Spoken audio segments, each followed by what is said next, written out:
Buenas noches. Está con nosotros el ministro de Seguridad de la Nación, Aníbal Fernández. Buenas noches, ministro. ¿Cómo le va? Gracias por estar acá. No, por favor.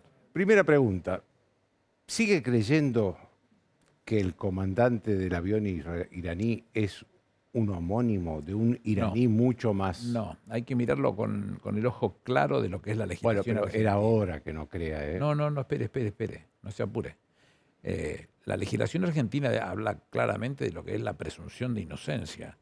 Si no hay nada que indique en términos de condena o cosa por el estilo, que una persona es determinada cosa y con alguna responsabilidad en su espalda, yo no tengo por qué hacerlo, otra cosa. Si usted me pregunta... Pero eso no tiene nada que ver con homónimo. No, Usted dijo no. homónimo. Pero por eso le estoy diciendo, hasta que el juez diga si eso no es, yo no le voy a decir qué es porque no lo sé. Sé que hay un señor que tiene un nombre, Golamreza Ghasemi. ¿Los conozco? No, lo conozco como nombre. ¿En las bases de datos está? No. Por eso entró a la Argentina. Pero no funcionó la base de datos del FBI en Ezeiza. La base de datos fue consultada, como que no. Y sí, el FBI después informó en un escrito... El FBI en el informe que nos pasa, que le pasa a su señoría y que nos pasa a nosotros, porque nosotros tenemos tareas casi cotidianas con el FBI, con la CIA, con la DEA y con el Homeland Security. Toda la información que nos pasa no dice puntualmente que sea Golamreza Ghasemi y que tenga una responsabilidad desde el punto de vista del terrorismo. No lo dice eso. No, dice que es miembro de la fuerza Al-Quds, que es una fuerza considerada No dice terrorista. ninguna cosa, en ninguna de las bases de datos, créame, porque lo mucho no le puedo contar más que lo que le estoy contando. Créame, ninguna de las bases de datos lo pone como alguien que uno tenga que mirar con un ojo especial por determinadas actividades. ¿Pero por qué? Entonces nosotros lo que hicimos es juntar toda la información, poner a toda nuestra gente a trabajar, tanto en lo que significa la DUIA, que es el antiterrorismo, como significa gendarmería en todo lo que es inteligencia criminal, para darle al magistrado toda la información que nos pidió y que él nos cuente qué realmente es. Hasta ese momento yo no tengo que estar haciendo anuncios de esa característica. El avión por eso lo del homónimo. Pero el avión se... No, a ver. Usted dijo que era un homónimo y más aún... Le voy a hacer una pregunta. Joaquín, Déjeme que le haga una pregunta. Invito a que lo googlee. Déjeme que le haga una pregunta porque usted dijo algo más. Dijo que esa información se le había dado el subjefe de la Policía Federal. A su jefe ya lo relevó que era un homónimo. Yo no pude haber dicho eso. Sí, dijo eso. No, porque no es verdad. Yo la recuerdo perfectamente. Pero no es verdad, Joaquín, no. Para que tengamos en claro, hay una tripulación de 19 personas, 5 iraníes, 14 venezolanos. Esa gente, lo primero que toma la decisión el magistrado una vez que empieza a intervenir, le quita los pasaportes a los 5 iraníes y después se lo termina quitando a los 14 venezolanos también. Esa situación es la que a nosotros nos muestra quiénes son cada uno. ¿Están en las bases de datos que se consultan adentro y afuera? No. El único que nosotros recibimos como data concreta por parte de agencias extranjeras es el avión. Que el avión junto con la empresa, Maham Air de iraní o el Quens, cualquiera de las dos empresas, porque no se termina de entender cuál de las dos es o la venezolana, cuál es de las tres. Sí, las tres están sancionadas por Estados Unidos. Están sancionadas por Estados Unidos y esa situación es la que hizo que ninguna de las empresas operadoras de JP1, de combustible para aviones, incluyendo a YPF, le quieran vender. ¿Y YPF le comunicó al gobierno nacional que había hecho eso? Sí. Yo hablé con el presidente. Pero entonces, YPF no le suministra el combustible, pero el que toma la decisión de retener al avión en Ezeiza es el juez Villena después de una denuncia de la DAIA, no por una denuncia del gobierno. Nosotros tenemos habilidades propias porque la ley nos habilita para actuar.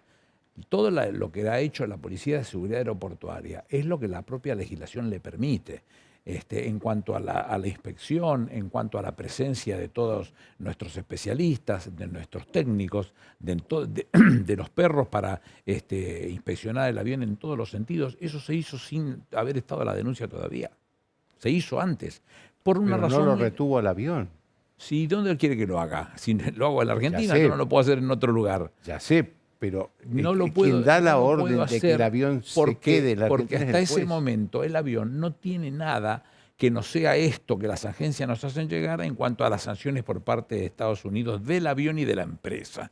Nosotros lo que hicimos es, a partir de que el magistrado toma cartas en el asunto, corrernos, pero mientras que el magistrado no tomó cartas en el asunto, nosotros actuamos per se. Porque si no, no teníamos solución. ¿Cuánto tiempo vamos a esperar? Nosotros tuvimos 2 atentados, 17 de marzo del 92, 18 de julio Eso es del lo que, 94. eso es lo Nosotros que, no nos quedamos quietos. eso es lo que agrava mucho Actuamos esto. sin... No, está equivocado. El mismo lunes 6 de junio, a la mañana, al mediodía, ya estábamos trabajando en el avión. A ese Y el momento, Paraguay, a que, ese que momento siempre se discutió este tema, Paraguay cuando y nos Uruguay, informó, Paraguay nos informa a nosotros a las 19:30 del día lunes 6 de junio. Uruguay le informa a Paraguay, dicho por el propio ministro, que tengo una excelente relación personal, Federico González, ministro de Interior del Paraguay, es el que le avisa a Uruguay y a Brasil para que, y es cuando Uruguay toma la decisión de no permitir el ingreso del avión.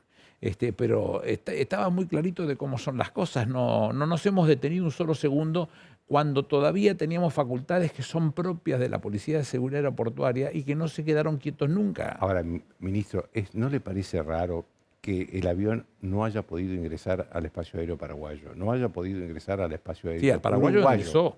No, Al pero Paraguay. hace un mes.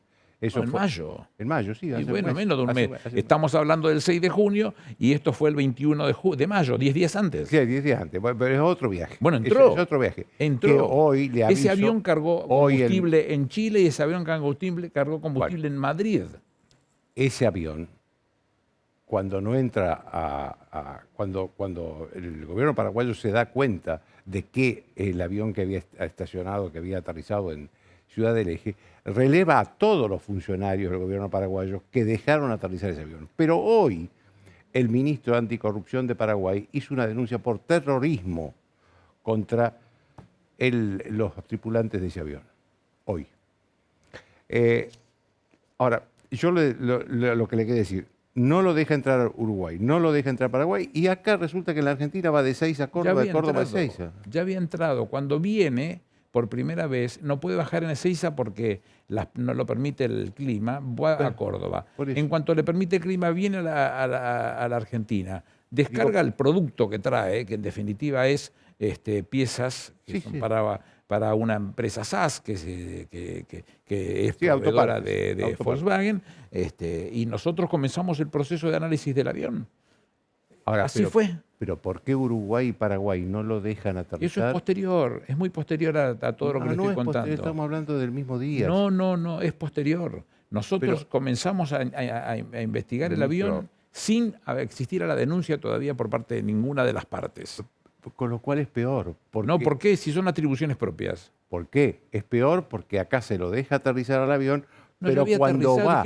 ¿Y qué se le cierra el cielo? Pero cuando va a Paraguay y a Uruguay le dicen que no. No, espere, está haciendo un lío. Espere. No estoy haciendo un lío. En Paraguay fue el 21 de mayo o el 25 de mayo, por ahí. No, eso fue otro viaje que no tocó la Argentina. Cuando viene con las autopartes,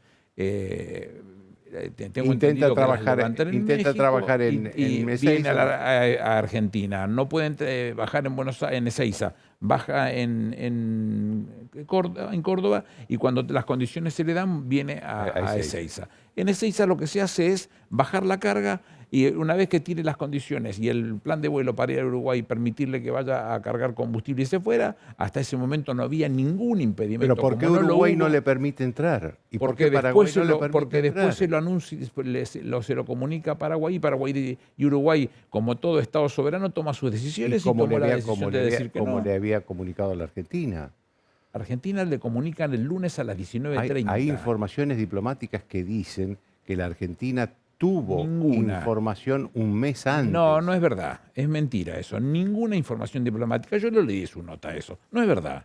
Y perdón, tan mentira es, o faltar a la verdad, que lo invito a que lo llame a Federico González, que es el ministro del Interior paraguayo, y que le diga cuándo la recibe. Federico, por favor, ¿me puede decir cuándo le diste la información a un enlace argentino? Sí. 4 o 5 días antes, que era el 6 de junio. ¿Tampoco recibió información de Israel ni de Estados Unidos No, con un mes de anticipación? Porque no, esa información está en los medios diplomáticos. No está en el expediente. Dígame que esté en el expediente. Medio diplomático es medio... A ver, en el expediente está el informe del FBI. Joaquín, usted me está diciendo cosas que no son sostenibles. Están en los medios diplomáticos. Yo también le puedo decir cualquier cosa, total, anda... Bueno, el gobierno ha hecho muchas conjeturas. También No, usted hizo pero la que lo conjetura del justifique homónimo. cualquiera. Que lo justifique cualquiera. No, cuando yo estoy diciendo, hablemos del expediente. Lo que no está en el expediente no está. El informe de FBI que recién hablaba está y no dice otra cosa que lo que le estoy diciendo yo. Y no hay otro análisis de otra agencia que no sean los que corresponden en función de lo que nosotros estuvimos El haciendo. informe del FBI, Usted sabe que tengo toda la entendido, yo acción no que lo tuve. nosotros llevamos a la práctica, fuimos felicitados por la Embajada de Israel y por la Embajada de los Estados Unidos. ¿Usted lo sabe eso? Se hizo público, ¿eh? No lo inventé yo, ¿eh? Es cuestión de que lo busque. No lo felicitó, dijo que estaba... Amigo, que usted no lo quiera reconocer es una cosa. No, es que no lo reconozco. Véalo con el cuidado del caso y se va a dar cuenta que reconocen que se hizo un muy buen trabajo. Ese trabajo se hizo sin tener aún todavía la denuncia penal. Es el trabajo que hace la fuerza de seguridad. Nosotros no nos podemos quedar quietos con una situación de esta característica después de 2 atentados. El avión queda retenido en Ezeiza por decisión del juez después de una denuncia de la DAIA. Lo cambia. Yo había hablado con el magistrado 10 veces para ese momento. Comprenderá que soy el responsable que tiene que hablar con el magistrado. Todas las cosas que nosotros teníamos por decir, se las hemos dicho y hemos cuidado de lo que teníamos que hacer como responsable. Cuando él comienza el proceso del poder jurisdiccional, ya no tengo nada que hacer yo. Él es el que toma las decisiones y pide lo que necesita. El avión se saca de ese lugar y se corre hasta un lugar para que pueda ser inspeccionado y que no te interfiera en toda la tarea del aeropuerto. Y eso fue lo que se hizo.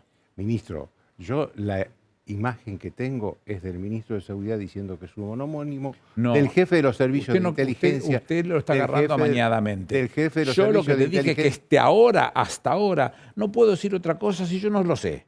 Y hoy mismo le tengo que decir lo mismo. ¿Por qué deduce que es un homónimo? ¿Cómo se le dice a una persona que se llama igual que otra? Homónimo. Y bueno, entonces si yo no sé, porque no lo sé si esta persona es quien dicen ser. Usted me puede decir, ay, pero ¿y por qué no vino con un nombre cambiado? Porque es piloto. Pero y seguramente necesita un montón de experiencia que la tiene que blandir, no tiene forma de resolverlo. Cuando yo le digo, yo soy Joaquín Morales Solá, usted me dice, usted es un homónimo. No, hasta que no le porque muestro yo los lo conozco. documentos, hasta que no le muestro los documentos. No, porque yo lo conozco y sé que va a ser esto que está haciendo ahora. Lo conozco. Lo que me pasa a mí con Gacemí es que yo no lo conozco. Y lo que dicen los papeles no le impiden ingresar a la Argentina porque no tiene nada que le impida ingresar a la Argentina. Por eso ingresó. Dice que de la misma manera, fuerza eso no lo teníamos terrorista. nosotros cuando ingresó. Pero en el las bases de datos que se FBI cotejaron, en la base de datos que se cotejaron por parte de la Policía de Seguridad Aeroportuaria no figura eso. Entonces, por eso ingresó al Paraguay también. No figuran las bases de datos que tengan responsabilidades que sean penales y que sean sancionables. No figura. Dejemos a Gacemi al lado. El avión sí estaba sancionado por Estados Unidos. ¿Y por qué lo dejaron aterrizar acá? Porque en todas las bases de datos consultadas no estaba. Las agencias nos hacen valer el conocimiento de ese dato y con ese dato nosotros comenzamos toda la tarea de la investigación del avión. Revisamos bulto por bulto y revisamos el 100% del avión con nuestra propia gente sin tener todavía la denuncia. Pero ministro, se está contradiciendo. Me acaba de decir que YPF no le cargó porque estaba en una lista sancionada por Estados Unidos y ahora dice que no estaba en conocimiento de ustedes. No, estamos hablando de tiempos distintos. Cuando llega el lunes, descarga y el titular de la Policía de Seguridad Aeroportuaria lo que hace es comenzar ese análisis. No está haciendo las cosas de otra manera que no sea con lo que corresponde. No tenemos elementos para detenerlo, no hay ningún elemento para detenerlo. El juez lo que está haciendo hoy es retenerle los pasaportes, pero no están privados de la libertad. No, estoy hablando del avión. No hay estoy hablando del avión, entonces. Porque el avión pertenecía o a 2 empresas iraníes o a la venezolana. Los papeles no las son 3 claros. están Los papeles sancionadas. que la propia por eso, pero las 3 empresas están sancionadas por Estados Unidos. Sí. Por eso YPF no le ponen hasta cuando se lo pide. Sí. Ahora, usted me dice que esa información no la tenía, pero la tenía YPF. No, La información no la teníamos nosotros que impidiera que el avión se moviera. No teníamos ninguna La tenía información. Uruguay y Paraguay, sí. No la teníamos nosotros. Por eso es un tema de ellos. Yo no voy a opinar de lo que hace Uruguay o Paraguay. No voy a opinar. Tengo que opinar del Estado soberano de la Argentina, claro, que toma decisiones per se conforme a su legislación. Pero el contraste, no ministro, respecto de Uruguay y Paraguay. Entre la actitud de Uruguay y Paraguay y la Argentina es muy grande. Pues la Argentina, No, ¿cuál es la actitud de Argentina? Una vez que bajó lo deja aterrizar. y lo detectó, pero en Paraguay también bajó. Pero Ese avión ya había cargado hace nafta, no, hacía 10 días, había cargado nafta en Madrid, había cargado nafta en Chile. Ese avión ya había tenido movimientos. No le quieran encontrar la vuelta a lo que no lo existe, porque lo que se está haciendo es precisamente lo que corresponde, un estudio de todo lo que había que hacer. Se revisó el avión de punta a punta, están las quejas de los propios tripulantes por lo que hizo la Policía de Ciudad Aeroportuaria sin haber tenido todavía denuncia penal. Pero el avión es retenido, vuelvo a reiterarle, por decisión del juez una vez que la DAIA hace la denuncia. No por decisión del La gobierno. denuncia de la DAIA es posterior. Antes estaba hecho... Eso es lo que dice el juzgado. El juzgado dice que se El baja en la denuncia. El gobierno le hizo una... El fiscal tiene que intervenir en esa causa pero y ver si requiere o no requiere. Y eso es lo que nosotros le voy a hacer una para pregunta. resolver. Le voy a hacer una pregunta muy sencilla. ¿El gobierno hizo una denuncia ante el juez Villena? La Policía de Seguridad Aeroportuaria le hizo saber todo lo que se había hecho y todo lo que se tiene para que el juez tomara las decisiones que correspondía. Y es lo que está haciendo el juez en estos momentos. Pero el juez se basa en una denuncia de la DAIA, no en la denuncia Se basa en lo que tiene, está estudiando cada uno de todos los elementos que se tocó. Le sacó los teléfonos, fueron analizados técnicamente por la policía de la ciudad, después se lo entregó a la Policía Federal, están todos trabajando con esos teléfonos. Hay lugares donde se necesita traductores de farsi, es persa, esto no es árabe y se necesita ese tipo de discusiones y está trabajando con eso a una velocidad la más pronta posible para resolver este tema porque seguramente hay decisiones por tomar. Ahora, lo que a mí me extraña, ministro, es que, a ver, el jefe de los servicios de inteligencia argentinos dijo que eran instructores. Después el gobierno de Venezuela dijo que sus pilotos no estaban instructores. Hoy dijo que sí eran instructores. Yo no sé a cuál versión creerle. Es un avión. Usted decía que era un homónimo. No juegue más con el tema del homónimo, pero a ver, lo mismo. Digo, no puedo decir otra cosa hoy no puedo decir otra cosa país, hasta que nadie lo confirme. En un país donde hubo 2 atentados terroristas enormes. Pero los 2 atentados terroristas son los que justificaron que nosotros nos metiéramos con pata y todo a analizarlo, como se hizo. Se desarmaron los paneles, entraron los perros, revisaron el 100% del avión. Todo se lo revisó. Mientras no teníamos denuncia penal aún. Créame, porque si no es imposible seguir hablando. Pasamos 20 veces por el mismo lugar, parece una calecita. Yo lo que creo, lo que digo es que el avión, si una empresa lo hubiera cargado combustible, hubiera llegado a la Argentina y se hubiera ido. Punto. Esto es lo que a mí me sorprende. Y que el gobierno argentino no haya podido hacer nada. No hay una sola base de datos que dijera hasta ese momento que no podía hacer eso. No la había. Los datos que nosotros tuvimos, lo tuvimos por agencias que trabajan con la Policía de Seguridad Aeroportuaria y los análisis que hicimos son los que nos llevan a tenerlos. Y lo tenemos aquí revisado por la Policía de Seguridad Aeroportuaria, que lo desarmó prácticamente al avión y lo revisaron tornillo por tornillo. La base YPF lo tenía en la base de datos. ¿Cómo que no lo tenía el gobierno? Pero no tiene impedimentos para que salga. Tiene impedimento para que le carguen combustible, pero no para que salga. Si la empresa hubiese venido con el avión, porque ellos cargaron nafta siempre a través de la compra del JP1 por un broker. Si hubiese hecho eso, hubiese cargado JP1 en Bolivia y hubiese hecho este movimiento entre Ezeiza, Córdoba, Ezeiza, tendría suficiente combustible para volver a Bolivia si hubiera ido. Eso es lo grave. Pero lo grave es si yo no tengo un solo documento que diga que lo tengo que retener. Pero si estaba sancionada según YPF. Pero no significa que lo tenga que retener. Joaquín está mezclando a Serrín con pan rallado. Una cosa es que es sancionada por Estados Unidos y que no le puedan vender, porque lo que dice la sanción de Estados Unidos es que ningún ciudadano porque es una petrolera, de Estados Unidos puede comerciar ni hacer cosas de esta Obviamente porque es característica, una petrolera. pero no hay una denuncia penal que le impida moverse por el mundo. Pero yo, No creo la que, hay. yo creo que si la petrolera estatal no puede darle Pero son combustible a dos un avión, cosas le tiene que, distintas. le Usted tiene, insiste le- sobre le sobre tiene lo que transmitir al no sé cómo gobierno. explicárselo ya. Una cosa es que esté A ver. sancionado por los Estados Unidos y que no le quieran vender porque no quieren comerse las sanciones. Me parece excelente, es una cosa. La otra cosa es que esto sirva como un impedimento para que salga del país. No lo es. O sea, a lo Como no mejor lo fue en sí Paraguay. sí lo No lo es. Sí lo es. No lo es. No lo es. No lo es. ¿Y por qué Paraguay Para no que le se deja, quede, no lo para deja que se ingresar y por qué quede, Uruguay no lo deja ingresar? el magistrado tuvo que tomarle los pasaportes y en algún momento, primero porque se le vencían las tripulaciones. Las tripulaciones tienen un tiempo de actuación. Si no actúan en ese tiempo, necesitan descansos y otras cosas, que no soy un especialista en el tema, pero se había vencido ya la tripulación. Se le toman los pasaportes y se le da un ingreso provisorio al país, que es lo que fueron a un hotel a descansar y lo que tenían que hacer. Todo lo que se hizo después es traer algunos de ellos, usted lo dice en la nota, eso lo traen y los llevan para que puedan mover el avión al lugar precisamente a un costado, que no interfiera con toda la tarea del aeropuerto y que puedan ser inspeccionados. Se han quejado por los 4 costados de toda la inspección que le hizo la Policía de Seguridad Aeroportuaria, que no teníamos aún denuncia penal. Déjeme que lo lleve a otro tema. A mí me preocupa mucho el tema del narcotráfico y sobre todo el tema de Rosario. 137 muertos en lo que va del año.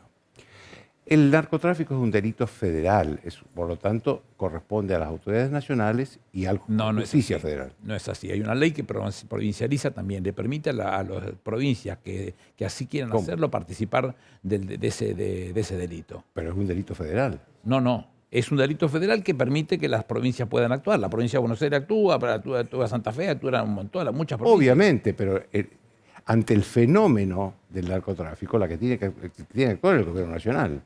No, Otra cosa es... también. Sí, bueno, está bien.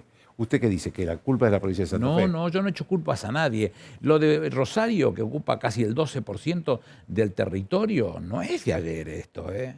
Esto tiene mucho tiempo. Bueno, nosotros apenas asumimos, el mismo día que asumimos, que fue el 20, si yo no me equivoco, el 15 o el 20 de septiembre del año pasado, me reuní con el gobernador Perotti. Yo le dije al gobernador Perotti, deme unos días y yo mando una 575 agentes, hombres y mujeres aviesos, preparados, conocedores del tema, porque es una zona muy conflictiva, con muchas complicaciones. Ya llevamos cerca de 1000 detenidos. Ya. Ahora, el intendente Yaskin de Rosario declaró públicamente que los detenidos que los llevan por el narcotráfico siguen manejando el narcotráfico desde la cárcel. Sí, allanamos varias cárceles nosotros. Eso lo saben los propios fiscales, ¿eh? Porque nosotros no solamente atendemos Pero dice que ahora pasa eso. No, pasó siempre. Nosotros también respondemos a la requisitoria de los fiscales provinciales y a la requisitoria de los fiscales federales. Porque, como le acabo de decir, esta ley que permite que las provincias también actúen ante un delito federal, como usted le acaba de decir, si los fiscales provinciales no dan tarea, nos la dan. Esas acciones, esos allanamientos, esos movimientos que hicieron este personal, estos efectivos que nosotros destacamos en ese lugar, y estamos terminando todo un lugar donde va a estar instalado todo un nuevo destacamento móvil. Las dos cosas nos comprometimos y esto ya está prácticamente terminado, falta muy poquito. Lo que va a dar es las posibilidades para estar siempre montados sobre ese tema, pero vuelvo a decir, llevamos casi 1000 detenidos. Usted sabe, ministro, que para las desde Naciones que nos Unidas... hicimos cargo nosotros. Sí, pero yo le reitero lo que dice el intendente Yaskin. Siguen manejando el narcotráfico desde la cárcel. Pero acá no me escuchó que le dije que nosotros allanamos 2 cárceles, la de Coronda y no me acuerdo cómo se llama. Pero allanaron, pero no resolvieron el problema porque el intendente lo sigue diciendo hoy. No es tan fácil, Joaquín, no es tan fácil. No simplifique la situación de un pueblo que sufre. No es tan fácil. Es un tema complejo, el poder sacar los teléfonos, que por supuesto una vez que se allanó se sacó todo, pero ¿cuánto tardan en estar? Esta es la discusión. Nosotros hablamos la última vez con el intendente, con el gobernador y el presidente de la Nación, porque tenemos la necesidad de crear nuevas prisiones, nuevos lugares para alojar a este tipo de gente, que es muy difícil porque mueven mucha plata y porque además el contacto con el personal penitenciario es malo, porque si no, tienen para... ¿Usted cree que hay corrupción en el personal No, penitenciario? no le echo la culpa a Pero, ellos. ¿y cómo van a manejar la corrupción desde adentro de la cárcel si no tienen la complicidad del servicio penitenciario? Muchas veces con la presión sobre su propia familia, muchas veces con un montón de cosas pueden pasar eso. Entonces no quiero agarrármela con el hilo, cortarlo por lo más fino, que es precisamente el servicio penitenciario. El servicio penitenciario hace todo lo que puede, magia no puede hacer. Y nosotros en cada vez que tuvimos que entrar, allanamos, vuelvo a insistir, las dos cárceles, precisamente porque sabemos que están actuando con, y no lo decidimos nosotros, lo decide la justicia. Lo que nosotros hacemos son los allanamientos. Déjeme que le haga una última pregunta. Usted participó en muchos gobiernos. ¿Usted cree que un gobierno puede funcionar con una vicepresidenta que tiene un poder partidario importante, mucho más importante que el presidente, criticando todo el tiempo al presidente? Yo en esto creo en la figura del presidente. Soy una persona que hace honor y respeta la institución. Y la institución tiene que ser respetada y reconocida como tal, por todos, inclusive, ¿Cree que el presidente tendría... por la vicepresidenta de la Nación? Tengo entendido que entre ellos puede haber colisiones o discusiones o lo que sea y me tienen sin cuidado, porque lo que estamos discutiendo son los intereses del pueblo, no estamos discutiendo una moco de pavo, es un tema serio. Y si en eso la discusión tiene que hacerse simplificada, simple, fácil, o modosa o levantando presión, me tiene sin cuidado. Lo que me interesa a mí es que se resuelvan los problemas. Lo que digo es que quien toma las decisiones cuando llega al punto final y no se pusieron de acuerdo es el presidente de la Nación. Y que la vicepresidenta tiene que respetar... Es el presidente de la Nación. No hay otro nadie, ni la vicepresidenta ni nadie. Que la vicepresidenta tiene que respetar al presidente. Por supuesto. Esta sí es la última. ¿Cree que el presidente tiene que presentarse a la reelección el año que viene? Por supuesto. Por supuesto. El trabajo que ha hecho el presidente, después de la catástrofe de los 4 años que dejó Macri, sumándole la pandemia, sumándole la guerra, que las complicaciones accesorias que trae, y la falta de posibilidades criteriosas de definiciones de políticas públicas que son muy difíciles de llevar a la práctica en la situación en la que nos encontramos, ha hecho magia, ha hecho llevarlo al 7% de desocupación es inimaginable, sostenida en el tiempo. No es lo que siente la gente, pero bueno. Sí, puede ser. Puede ser, la gente está angustiada, está desconforme. Si fuera tan fácil ya hubiéramos ganado las elecciones, las últimas elecciones. No es tan fácil. Le pasó a Churchill también. Ganó la guerra y perdió las elecciones. Después las cosas se empiezan a ver con otro color. Bueno, ya la van a ver con otro color. Yo estoy convencido que se van a dar cuenta de lo que puede significar un gobierno de derecha en la Argentina. Gracias, ministro. No, gracias. Le agradezco mucho. Después de la pausa, Hernán Lacunza en el día que el dólar blue llegó a su nivel más alto históricamente.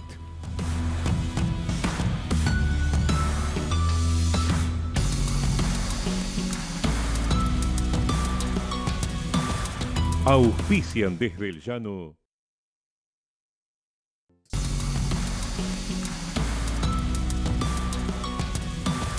Argentina debe conquistar nuevos mercados para converger con las economías más desarrolladas. Adrián Mercado cuenta con portfolios de inversión, agroindustriales, regionales, de logística, turísticos y portuarios, yacimientos de litio y otros minerales. Llegó la hora de invertir con el que sabe. Llegó la hora de Adrián Mercado Comex.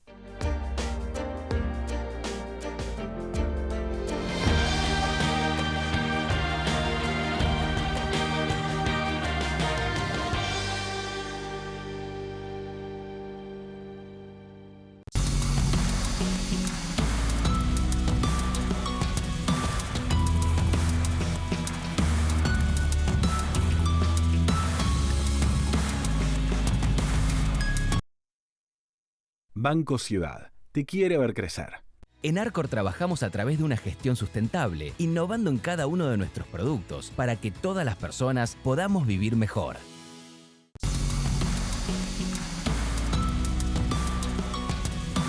Todo lo que hicimos en la costa lo hicimos porque nos escuchamos y trabajamos en equipo. Vos, que querés vivir en un lugar que te encante, y nosotros que lo estamos haciendo. Y así funciona. Juntos hacemos más y disfrutamos más de la costa.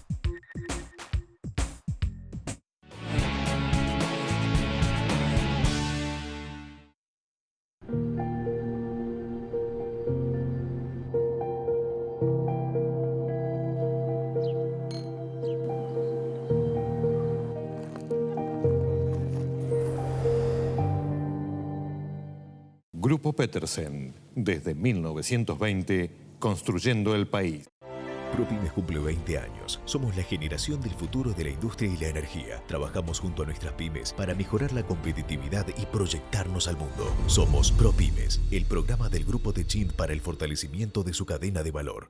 Todos sabemos lo que representa para la logística de una empresa una flota moderna de vehículos. Por eso, a la hora de renovar el parque automotor, piense en el especialista. Adrián Mercado, Subastas Online. ¿Qué es Tigre para vos?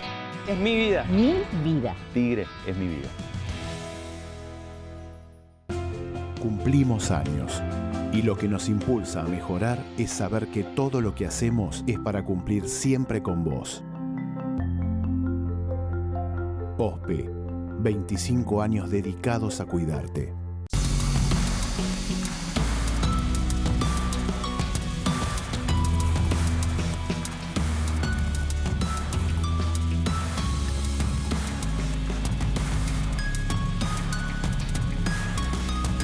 Le dije, les anticipé, el exministro Hernán Lacunza.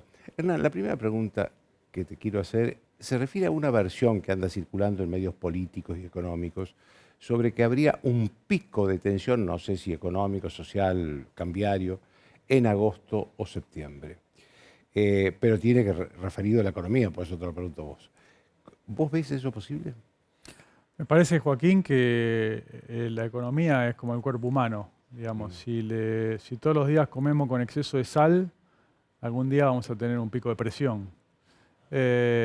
Usualmente la primera caja de resonancia de esas tensiones en Argentina es el mercado de cambios, porque es donde huyen usualmente los ahorristas y los inversores cuando quieren salir del peso.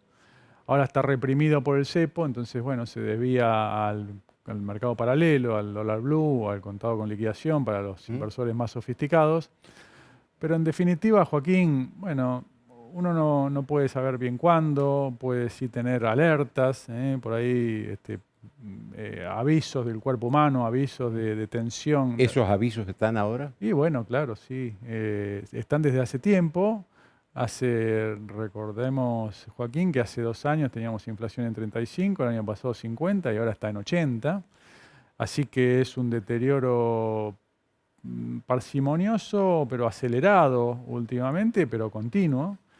Y la verdad que se ha agravado bastante la situación o la tensión, se ha profundizado en las últimas 2 semanas, que te diría, Joaquín, de nuevo, cuando vos te pasás 2 años con exceso de sal, esto es 2 años con exceso de déficit, o sea, con exceso de gastos sobre los ingresos, financiándolo con afirmaciones bastante polémicas como la emisión no genera inflación o la deuda en pesos no importa porque es en pesos, bueno, es muy probable que vos a los 2 años y medio recojas una inflación en 80% analizada o problemas para renovar los bonos en pesos. Así que te diría que parecido al cuerpo humano, las consecuencias son resultado o las causas de las crisis hay que buscarlas en las cosas que hacemos.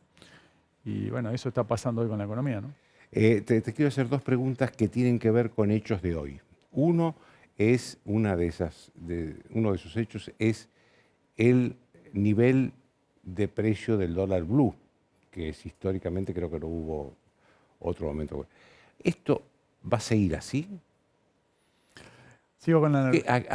¿A qué se debe? El dólar blue va a valer tan alto como mala sea la calidad de la política económica. Porque, ¿Es mala actual? Sí, es muy mala. Entonces, cuanto más mala sea, más va a ser la brecha y más va a ser por la válvula de escape que hoy es el dólar blue. Ahora, la reacción genética del gobierno, porque es persistente y siempre es la misma, es más bien de no atacar las causas, sino las consecuencias. Entonces, tiene hoy un pico de presión, entonces tiene alguna hemorragia, entonces pone un torniquete y con eso trata de retener un poco esa hemorragia sin preguntarse por las causas. Las causas son que tiene un agujero fiscal financiado persistentemente con inflación y con deuda en moneda local, en pesos. Que es en pesos porque nadie le quiere prestar en dólares, convengamos. Pero bueno, ese es un fenómeno anterior. Entonces lo que ha hecho hoy Joaquín es obturar esa salida, ese drenaje. Eso te iba a preguntar. Estas decisiones del Banco Central que van a obstaculizar seriamente la importación de insumos para la industria y para el campo. ¿Cómo va a repercutir en la gente común? Bueno, si no se baja la presión, digamos, uno puede obturar una válvula de salida y va a buscar otra alternativa. Entonces, ¿qué estaba pasando? Bueno, como en el último año, Joaquín, el dólar se abarató un 23%. ¿Sí? Comparado con la inflación. Claro, o sea, la inflación corría el año pasado, recordemos, todos los meses al 3% mensual y el dólar al 1% mensual. Este año la inflación ya está en el 5 o 6% mensual y el dólar está entre 3 o 4. O sea, eso lo va atrasando. Entonces, cuando uno mide un año y medio, se atrasó un 23%. Dicho en otras palabras, las importaciones son 23% más baratas y las exportaciones son 23% más caras para el resto del mundo. Entonces, bueno, cada vez conviene más importar. Y entonces, ¿qué hace defensivamente los consumidores y los productores argentinos?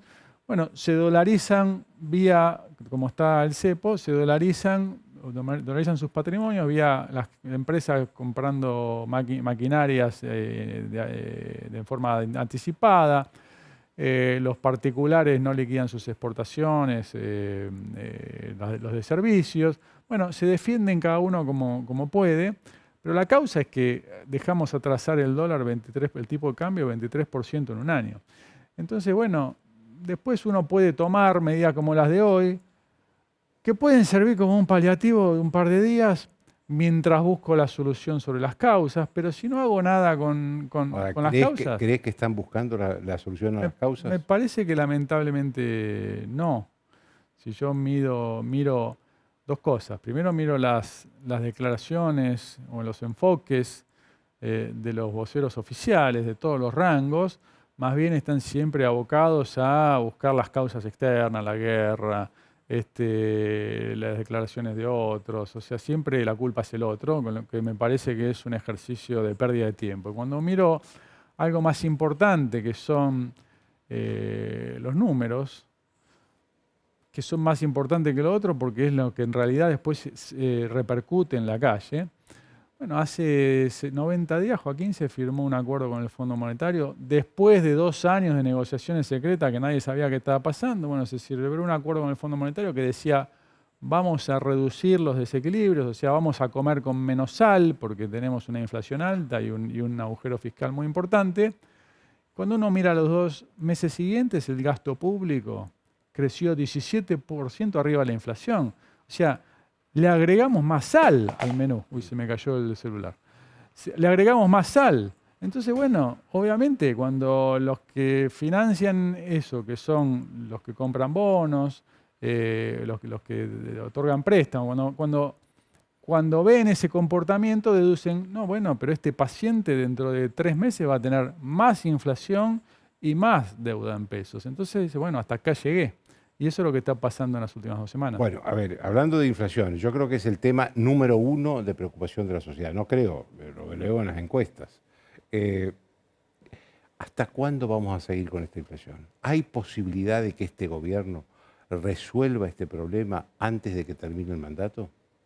Yo soy poco optimista ahí, porque primero no veo un buen diagnóstico, veo que se aboca la energía a echar culpas de los monopolios, de los empresarios, de los formadores de precios, como si en el resto del mundo no hubiera empresarios, monopolios y formadores de precios.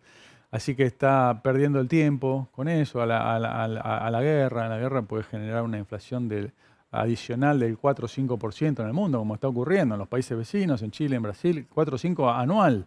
Acá es 80. Así que, bueno, no hay diagnóstico.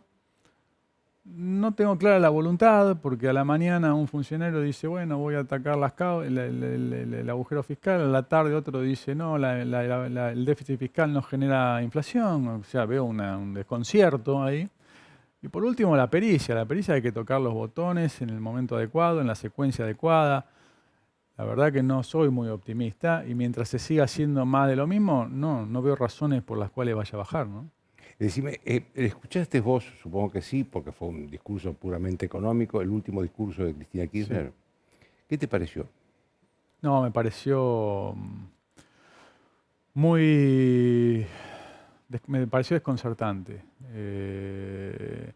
Con teorías que yo no vi no vi en la biblioteca, pero no que no lo vi en la mitad más En ninguna biblioteca. en la mitad más heterodoxa de la biblioteca. Eso de que la inflación es consecuencia de la evasión, yo no lo vi nunca. Entonces, bueno, puede ser que yo no lo haya visto, pero no he visto, no conozco ningún profesional que haya sostenido esa teoría. Me parece que a la falta de resultados de estas ideas bastante voluntaristas, previas, ¿no? De que la emisión no genera inflación o que la deuda en pesos no importa, que termina en lo que estamos ahora, me parece que ya se están apelando a argumentos cada vez más marginales, cada vez menos sólidos, y no es inocuo eso, sino que agrava el problema porque demuestra que no se toma nota de las consecuencias de las inconsistencias, y sino que más bien se redobla la apuesta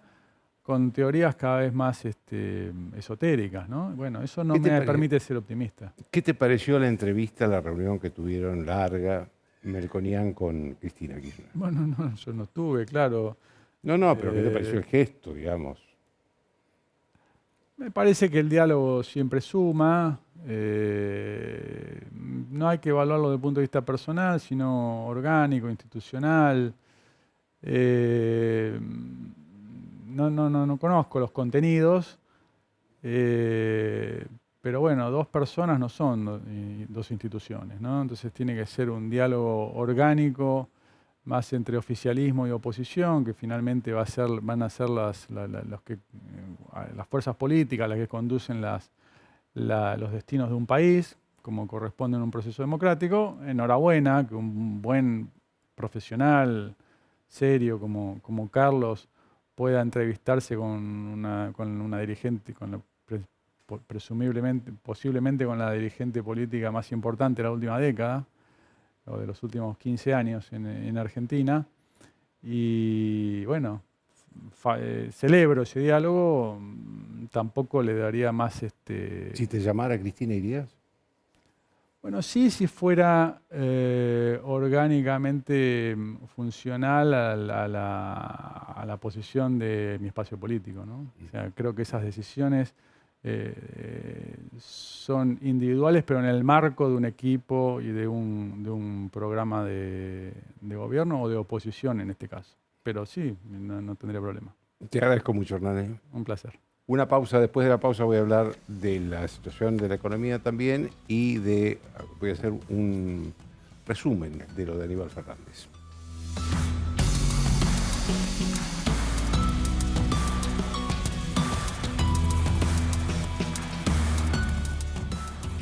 Tus inversiones siempre en tus manos.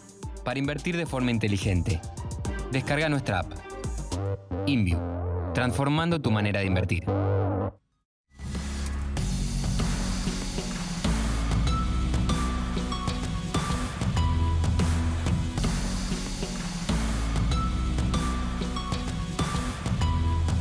Bien, a ver, un resumen de lo que pasó con Aníbal Fernández.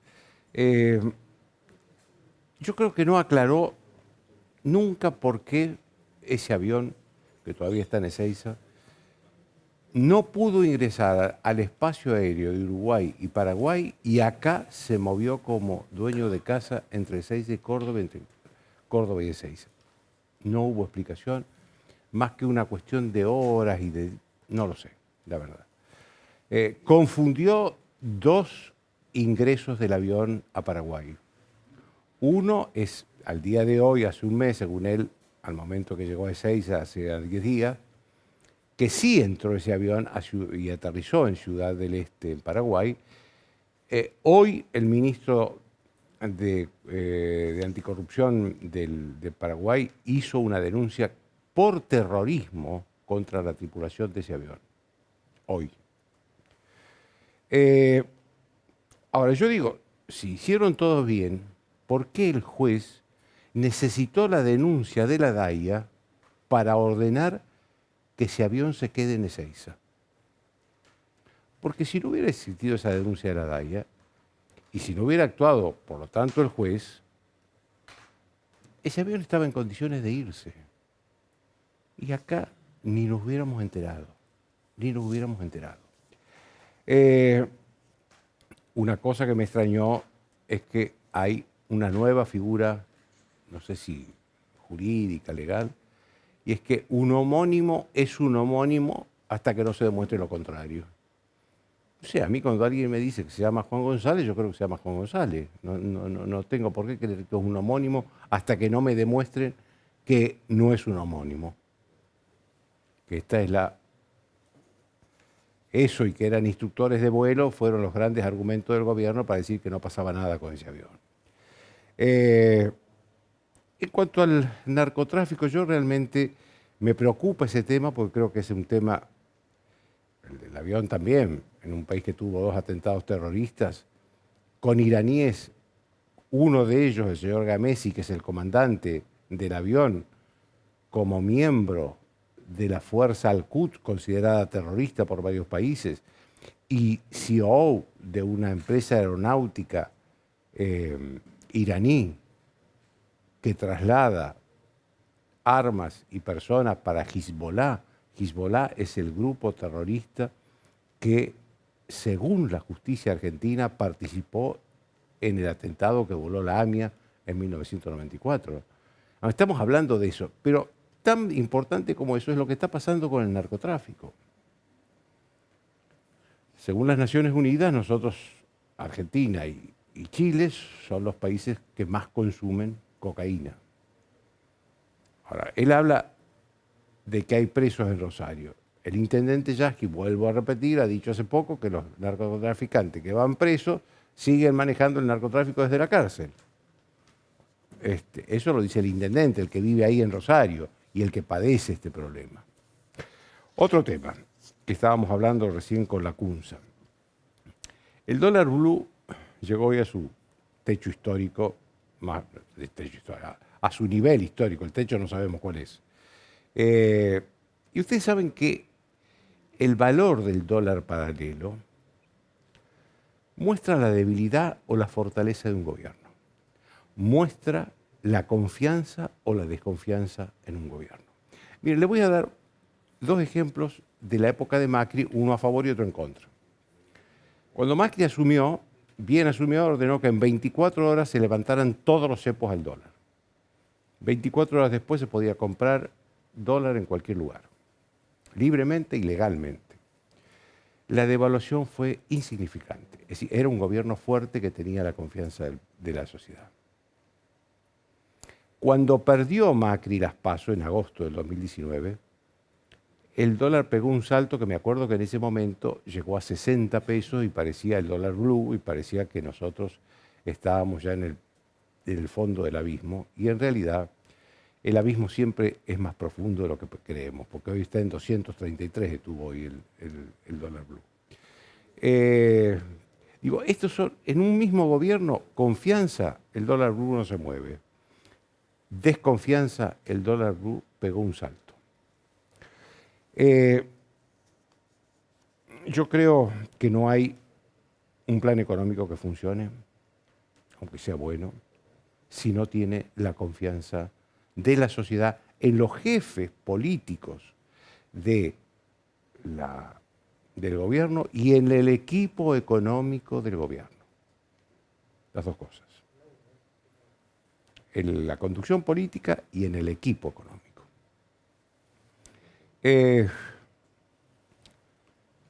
Yo creo que la desconfianza se nutre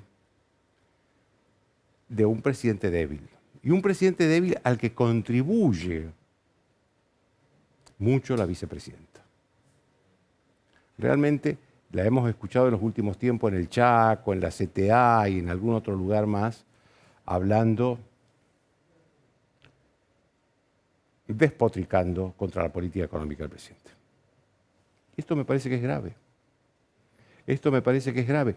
Digo, por muchísimo menos, cuando ella era presidenta y la oposición la criticaba, ella calificaba de destituyente a la oposición. Y era la oposición, no era el vicepresidente de ella el que la criticaba.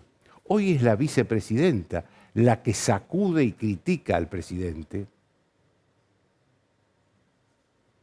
y la señora tiene derecho a ser destituyente. Esta es la verdad.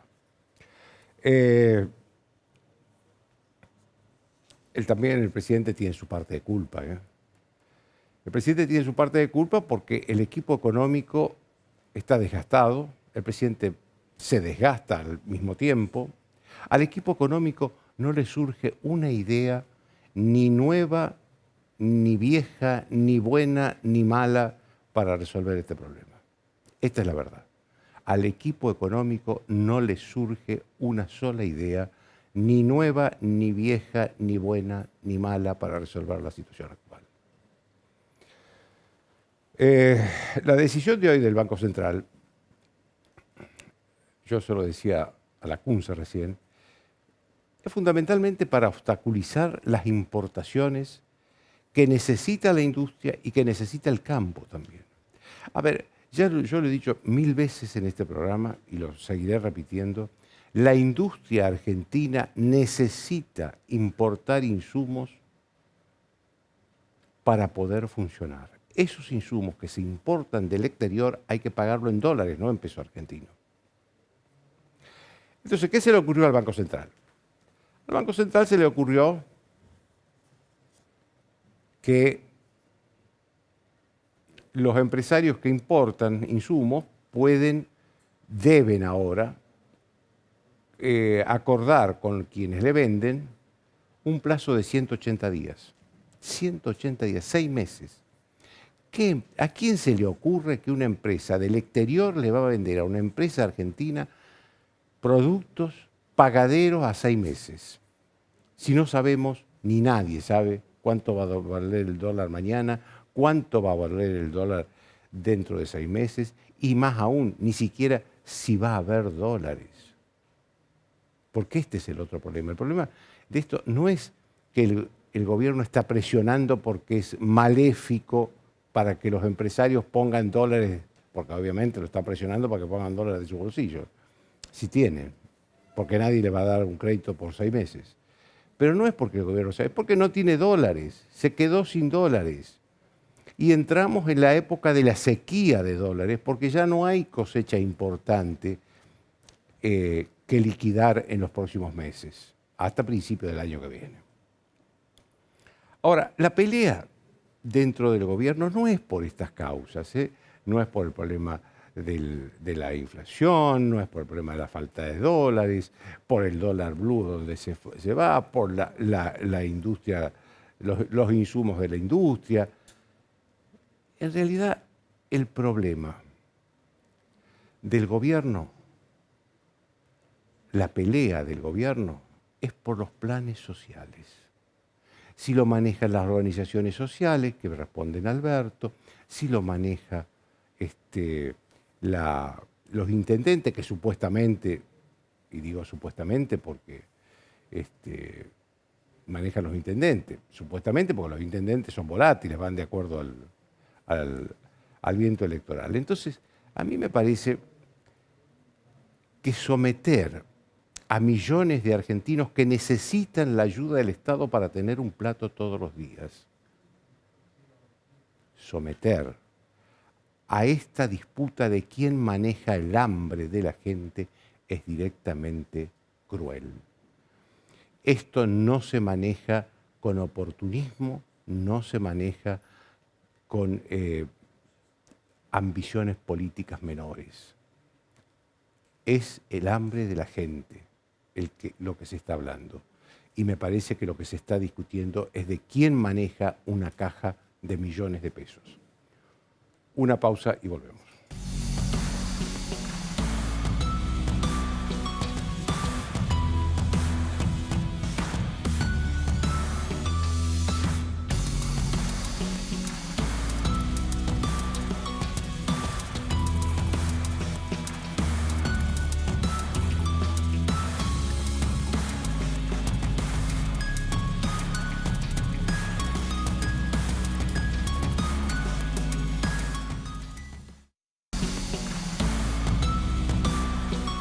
Bien, una cosa importante que dijo Aníbal Fernández, que me olvidé de subrayar recién, es que la vicepresidenta se tiene que someter al presidente.